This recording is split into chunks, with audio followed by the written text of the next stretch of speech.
top. Ok, on y va. ku xam tey ku ma invité. Man El Hadj Diouf. kan la. Ousmane Sonko la. Père da ngay fen. tey Cheikh Yérim Seck laa invité. booy wax ne fen da ngay def. Allah. déet waay. fen. lu mu la wax rek fen. loolu de xaw ma ko woon. ne ko Sénégalais yépp xam. mais nañ ko déglu rek. Écoutez très bien. Cheikh Yérim yow da nga doon bàyyi lépp luy média. aujourd'hui samay loxo demee na noo xam ne ci réew mi mënuma génne sama loxo. ku lekk avance moom di nga sëgg a bëre. Barki alxuraan. te soo tàmmee bàyyeeku dootoo ko mën muñ. lu ma muñ am na yoo xam ne mënuma koo muñ. maanaam daal affaire daf la ëpp doole. c'est plus fort que moi waaw. yow daal da nga yaakaar àdduna xaalis kese la. man loolu laa gëm. yow mal xiyam fenkat yëpp dañuy di taal baxal leen saaf leen. li nga wax ne naqari na ma lool. man waxuma leen. ku wax feeñ di.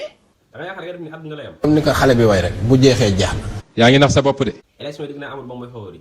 sur le papier moom mooy favori. sur le terrain nag. mais nag dans la réalité ci dëgg gi moom moo ëpp problème ñëpp. kon waa après su lu nekk nii. ay jafe-jafe. yàlla na yàgg. waxal jàmm. après am na 3 millions 400 mille parrain. 3 millions 400 mille parrain. Mantane. dafa nu mu mënul nekk c'est pas vrai. pour yow du dëgg. non nekkul ba pare parrainage yi yëpp ay doublon la xam nga gars yi nu ñuy def ñëpp ñi am parrainage yëpp dañ ko jënd. waaye yow noo xamee liy xew. damay gis. ay nar la. laa ilaaha illallah. wax la benn affaire. yaroot laay déglu. ci champ politique bi fii. waaw. ñi nga xam ne yàkkamti nañ pour dem élection dañ leen di compter. lu tax loolu. xam nga lu tax loolu. moom laay laaj. parce que kenn parewul. loolu nga gis yow. voilà kenn parewul. mooy loo xam ne daf ma jaaxal sax ndax day mel ne lu xiinul rek xëy taw. baa dañu repousser élection yi kon. report mën na am. Sama xel ñaaw na ci. ma jox la benn exemple. waxal. xam nga opposition bi def nañ recours ci cour suprême contre la composition de la Sénat. cour suprême bu accepter recours boobu maanaam dissoudre du Sénat bi report day am. dégguma de. dama ni la cour suprême déglu baax le ma la bu accepter recours bi nga xam ni moom la opposition bi def pour dissoudre Sénat ndax ñoom nee nañ décret bi nga xam ni moo fi teg Sénat bu bees bi àndul ak loi bu ko cour suprême nangoo ba tas Sénat bi report day am par force. lu tax loolu. processus bépp a yàqu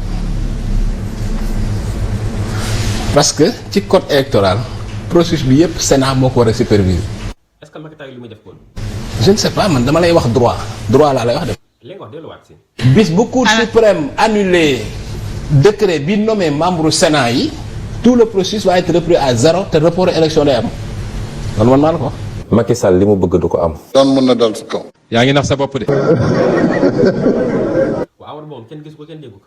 Amadou Ba da nga dul xam sax moom lu muy xalaat. moom fu mu nekk. dafa toog daal di affaire daal dafa mel ni diis na ci moom. 10. waaw. mbaa su jëlee nguur gi du war sa gars yi. am politique moom bul xaati moom coloré moom. fekk yëf yaa ngi neex nga yor nguur gi ak xaalis bi di leen ko jox boo nee tisoo ñu ne yaram kàlla. candidature Diomaye nag loo ci gis. yow li yóbbu Sonko dafay bàyyi Bassirou Diomaye. ku daal passé doom candidat. li ma gëm sax à la fin des fins boo moytuwul ba fa muy mujjee Pastef Déthié Fall lay yàqal affaire yi. loolu foo ko teg. sama gis-gis man. ko waxul dëgg. Khalifa est-ce que du gañ élection yi nga yaakaar. Khalifa Sall man gëw ma ne dafay gagné.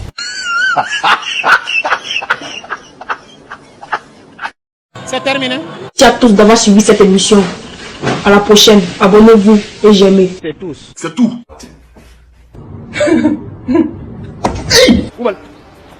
Ferme-moi. On a fait son fermement. C'est tout.